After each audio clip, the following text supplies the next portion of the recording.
أعوذ بالله من الشيطان الرجيم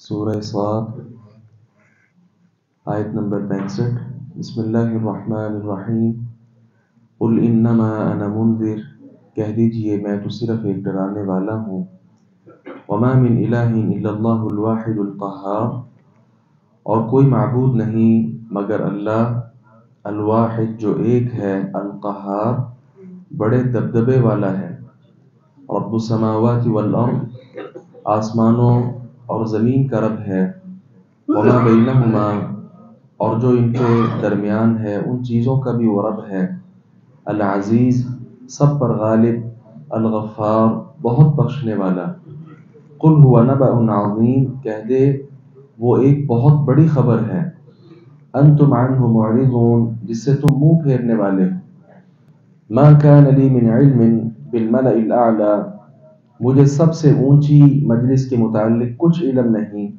اذ یختصمون جب وہ آپس میں جھگڑتے ہیں ان یوحى الی الا انما انا نذیر مبین میری طرف اس کے سوا وحی نہیں کی جاتی کہ میں تو صرف کھلم کھلا ایک ڈرانے والا ہوں۔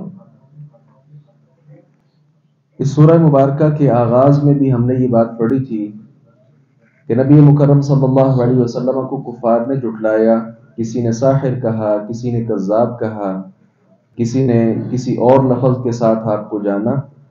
تو یہاں سورہ مبارکہ کے اختتام پر بھی انہی باتوں کو دہرایا جا رہا ہے کہ آپ ان سے کہہ دیجئے میں صرف ایک ڈرانے والا ہوں، میرے پاس کسی قسم کی کوئی اختیارات نہیں ہیں۔ اللہ رب العزت ہی واحد ہے، اکیلا ہے اور وہ بڑے دبدبے والا ہے۔ یہ جواب دیا جا رہا ہے کفار کو۔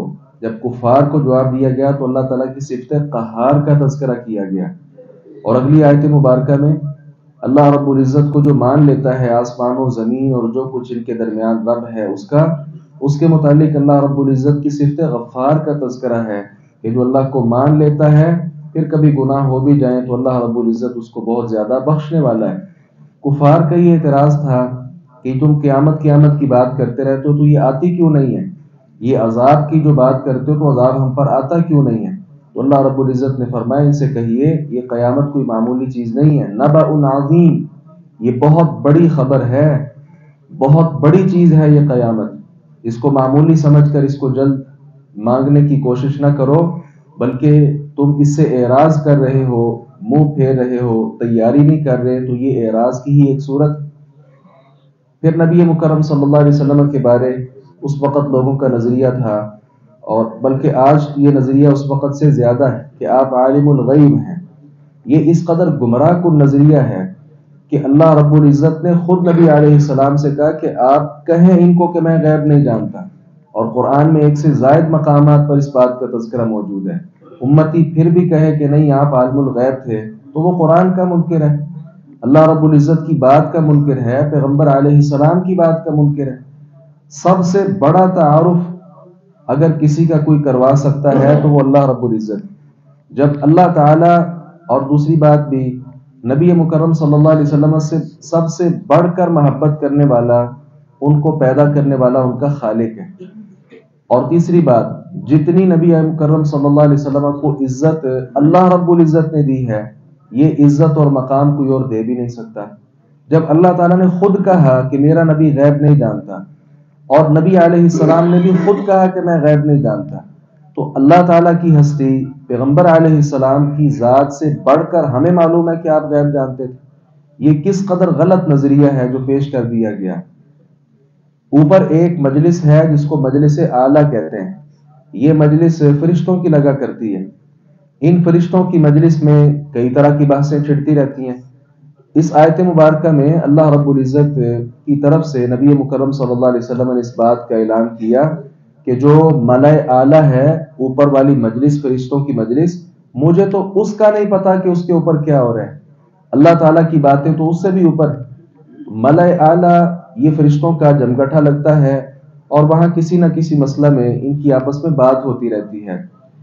آئندہ آیات میں انشاءاللہ ہم پڑھیں گے کہ فرشتوں کی مجلس میں ایک بات ہوئی اور اس کا سارا تذکرہ تفصیل کے ساتھ آئے گا۔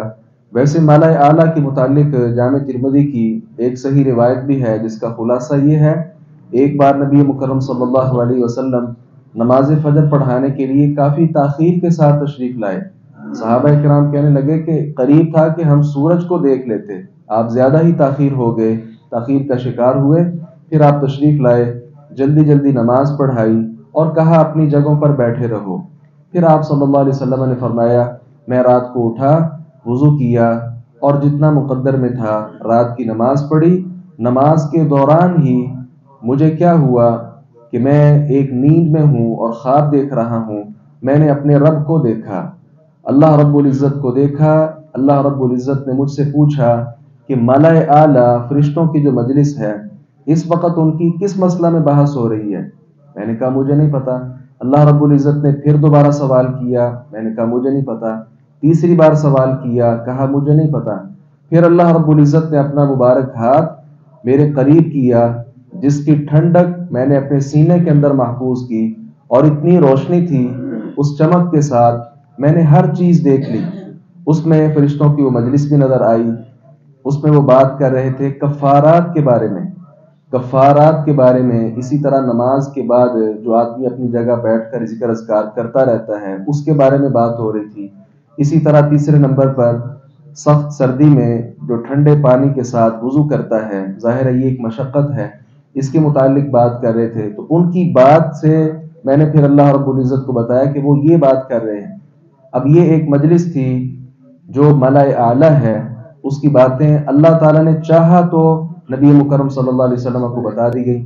اب اس ایک مجلس کی ایک مرتبہ کی جو باتیں تھیں وہ تو بتا دی گئی، اب مستقل طور پر وہ فرشتے آپس میں کیا باتیں کرتے رہتے ہیں نبی مکرم صلی اللہ علیہ وسلم کو تو اس کا علم نہیں۔